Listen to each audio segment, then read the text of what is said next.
Num hospital de trauma, você aprende rápido que nenhum dia é igual ao anterior. Pode começar tranquilo. Pode começar caótico. Mas em algum momento, em alguma tarde, em algum plantão que parecia comum, a porta do centro cirúrgico abre e o mundo muda. Eu estava no corredor do centro cirúrgico quando escutei uma gritaria do lado de fora. Vozes sobrepostas. O barulho específico de rodas de máquina em velocidade, aquele som que todo profissional de emergência reconhece antes mesmo de ver o que vem chegando. Virei.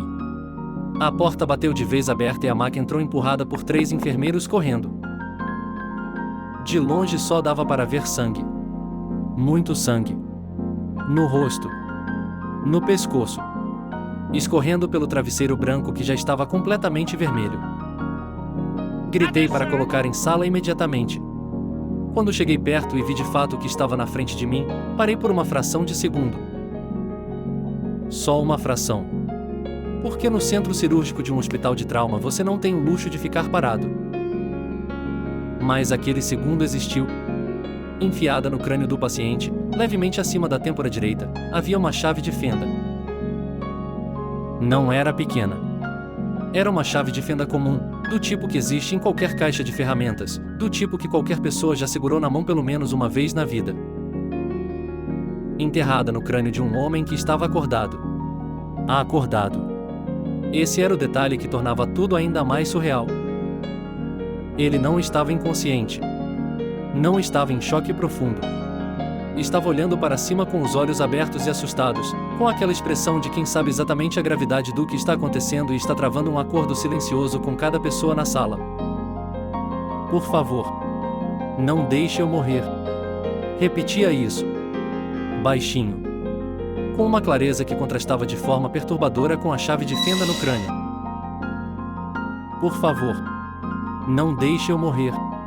Eu ouvi. A equipe toda ouviu. E cada um foi para sua função sem precisar de mais nenhuma palavra. Num hospital de trauma, a equipe não precisa de reunião para funcionar. É como uma coreografia ensaiada 1000 vezes para uma música que você nunca sabe quando vai tocar. Fui direto para o acesso venoso. Puncionei a veia com os monitores já sendo conectados simultaneamente por outro profissional. Pressão arterial. Saturação de oxigênio. Frequência cardíaca. Os números apareceram na tela. Ruim. Mas vivo. E com margem para trabalhar. A decisão de intubar foi imediata. Com aquele objeto no crânio e o risco de deterioração neurológica rápida, manter a via aérea protegida e controlada não era opção. Era obrigação. Indução anestésica cuidadosa. Cada milímetro calculado. Cada droga escolhida pensando no cérebro que estava sob pressão do outro lado daquele objeto de metal. O tubo passou. O paciente estava sob nosso controle. A equipe de neurocirurgia chegou minutos depois.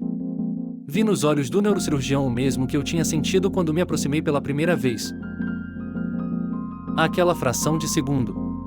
Aquele momento em que o ser humano registra o absurdo antes do profissional assumir o controle. Ele examinou a posição da chave de fenda com uma calma que só vem de anos fazendo o impossível parecer rotina. Pediu os exames de imagem que já estavam sendo feitos. A tomografia mostrou o trajeto do objeto. Milímetros de distância de estruturas que não podem ser tocadas. Milímetros que separavam aquele homem de uma morte imediata ou de uma vida inteira com sequelas irreversíveis. A chave de fenda tinha entrado num ângulo que parecia cruel e misericordioso ao mesmo tempo.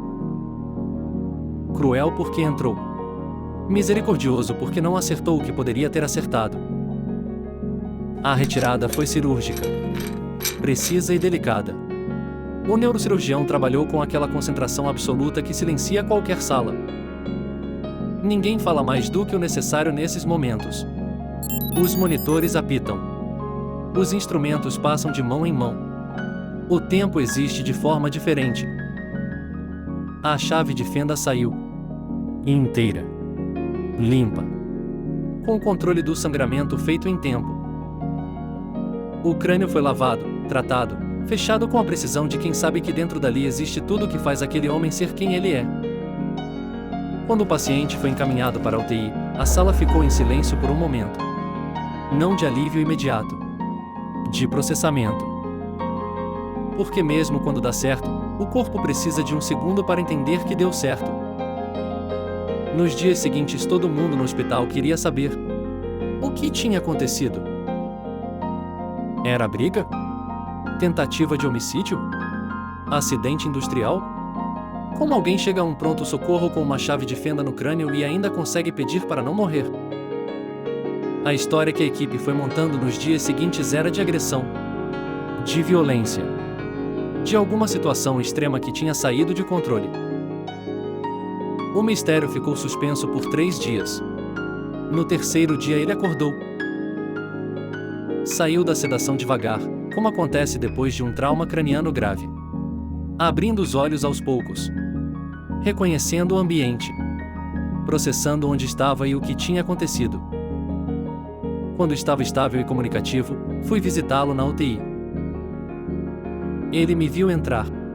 E antes que eu dissesse qualquer coisa, antes que eu fizesse qualquer pergunta, ele começou a chorar. Não de dor. Não de medo. De alívio. De gratidão. Com aquele choro que vem de um lugar muito fundo, do lugar onde as pessoas guardam as coisas que realmente importam. Tentou falar. A voz saía entrecortada. Minha mulher está grávida. Parei. Ela está esperando o nosso primeiro filho. Eu precisava de dinheiro. Peguei um serviço extra de pedreiro num canteiro de obras. Fez uma pausa. Um outro pedreiro estava no 7º andar. Tinha uma chave de fenda no cinto. E escorregou. Olhou para mim com aqueles olhos ainda cheios de lágrimas. Caiu justo em cima de mim, que estava no térreo. Fiquei parado ao lado do leito por um momento processando o que tinha acabado de ouvir. Um homem que acordou de manhã pensando no filho que estava chegando. Que pegou um trabalho extra para garantir um pouco mais de dinheiro antes do bebê nascer.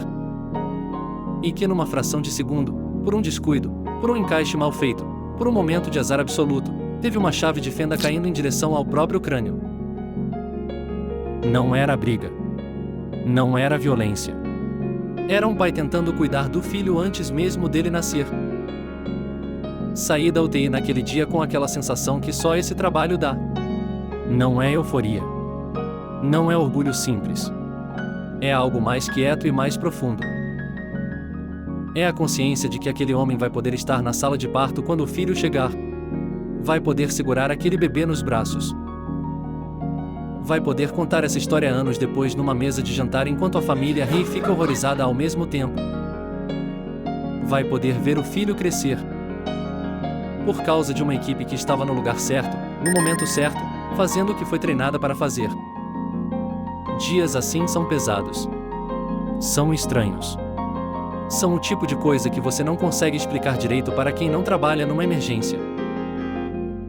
Mas são também o motivo pelo qual a maioria de nós continua voltando. Todo dia. Todo plantão.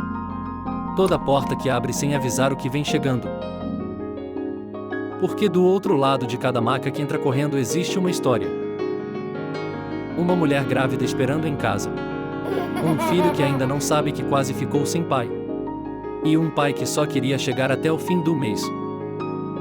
No próximo vídeo vou contar outro caso do plantão. Uma situação que começou como rotina e terminou de um jeito que nenhum de nós na sala conseguia acreditar.